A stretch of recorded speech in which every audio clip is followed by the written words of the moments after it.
দর্শক, এবার বরিশাল থেকে আমাদের সাথে যুক্ত হচ্ছেন সহকর্মী ফেরদৌস সোহাগ। যাচ্ছি তার কাছে। ফেরদৌস সোহাগ, জানতে চাই বরিশালের বর্তমান অবস্থা কি?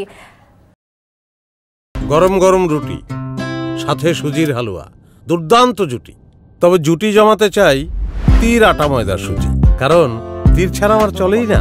রয়েছে কীর্তনখোলা নদীর পারে। বর্তমান অবস্থা আমি একটু দেখাবো এখনই। বরিশালের কীর্তনখোলা নদীতে সারাদিন বলে আসছিলাম যে পানি বেড়েছে।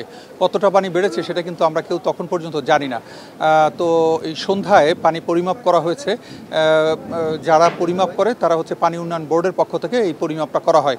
তাদের কাছ থেকে আমরা যেটা জানতে পেরেছি, গেজ রিডার যারা রয়েছেন তারা আমাদেরকে যেটা জানিয়েছেন যে বরিশালের যে কীর্তনখোলা নদীর পানি এটি বিপদসীমার উপর থেকে প্রবাহিত হচ্ছে এবং বিপদসীমা 12 সেন্টিমিটার উপর থেকে প্রবাহিত হচ্ছে।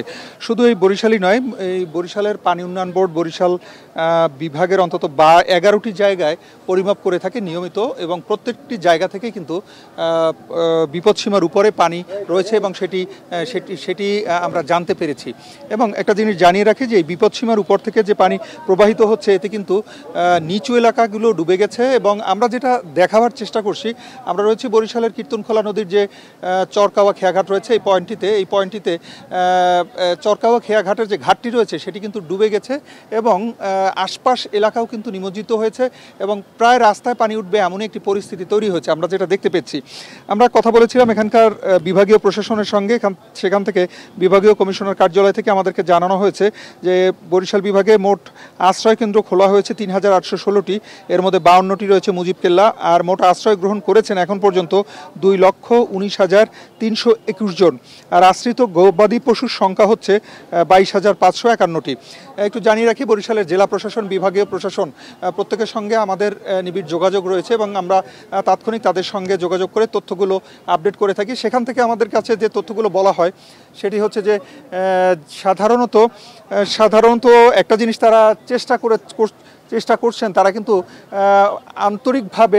আন্তরিকভাবে তারা চেষ্টা চালিয়ে যাচ্ছেন যে যাতে কোনো মানুষের প্রাণহানি না ঘটে এবং কোনো ধরনের দুর্ঘটনার উপক্রম না হয়, সেজন্য কিন্তু তারা চেষ্টা চালিয়ে যাচ্ছেন। এবং সে কারণে কিন্তু আশ্রয়কেন্দ্রগুলো খোলা হয়েছে এবং সেখানে চিড়ামুড়ি এবং শুকনো খাবার মজুদ রাখার কথা বলা হয়েছে। এবং ঘূর্ণিঝড় পরবর্তী সময় যদি কোনো অর্থ এবং সাহায্যের দরকার হয় সেগুলো কিন্তু তারা প্রস্তুত রেখেছেন। একই সাথে একটু বলে রাখি যে প্রত্যেকটি জেলা প্রশাসনে যারা ঘূর্ণিঝড় প্রস্তুতির জন্য যে মিটিং করেছিলেন, সভা করেছিলেন, সেখানে এনজিওদের ডাকা হয়েছিল, তাদেরকে আহ্বান জানানো হয়েছে যে তারা যেন প্রস্তুত থাকে। তারাও কিন্তু কথা দিয়েছেন সরকারকে যে তারা তাদের সাধ্যমতো চেষ্টা করবেন এবং কোনো ধরনের ক্ষয়ক্ষতির যদি হয় কোথাও, তারা সেই ক্ষয়ক্ষতি মোকাবেলায় আন্তরিকভাবে চেষ্টা চালিয়ে যাবেন সমন্বিতভাবে, এমনটি এনজিওদের পক্ষ থেকেও জানানো হয়েছে।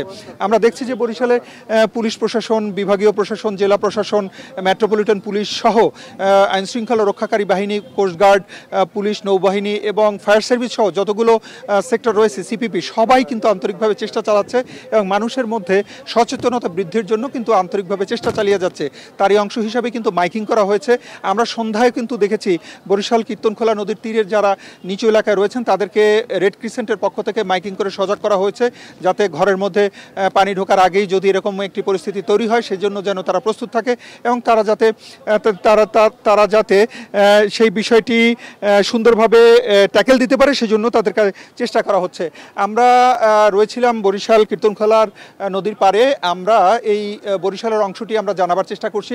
সারা দেশের বিভিন্ন জায়গার যেসব জায়গায় ঘূর্ণিঝড় উপদ্রুত এলাকাগুলো রয়েছে সেসব জায়গায় আমরা খোঁজখবর নিচ্ছি এবং দর্শকদের জানিয়ে দেওয়ার চেষ্টা করছি।